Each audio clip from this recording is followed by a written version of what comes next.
प्रकारचा विचार अशा प्रकारची सुद्धा त्यांनी ठेवावी. आणि केवळ 10वीला मला कमी मार्क मिळाले, 12वीला कमी मार्क मिळाले म्हणून मी काही यशस्वी होणार नाही असं म्हणून समजू नये. तुम्ही यूट्यूबला पाहता तो मला वाटतं खरं नावाचा कलेक्टर साहेब आपल्या तिथे 10वीला 40% मार्क होते आणि ते कलेक्टर झाले. माझा एक विद्यार्थी तो 12वीला होता, 12वीला त्याला फार कमी मार्क मिळाले.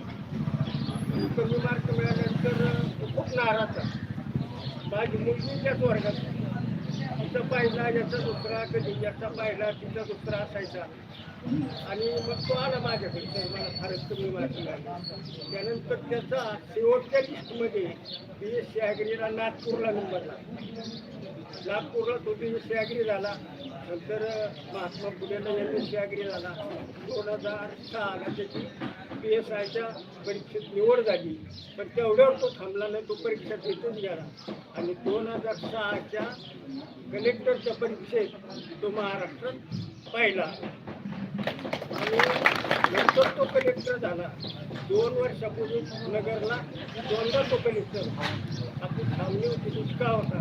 त्या दुष्काळाच्या दिवशी आपला तो जामखेडला क्रॉसची जिल्हा आला होता, कसल्या छावण्याच्या. मग सहज मला फोन केला, सर मी जामखेडला चाललो तुमच्या गावावरून, आणि ये कुठं काय कसं मी थांबतो तिथं. मग थांबल्यानंतर तो आला, त्याचा सरकार वगैरे घरीच त्याला वेळही नव्हता. त्यानंतर तो जामखेडला गेला, आमच्या मुलीच्या घरी गेला, तिथे त्याचा सत्कार झाला. म्हणजे 12वीला त्याला कमी मार्क असताना सुद्धा विद्यार्थी कलेक्टर होऊ शकतो.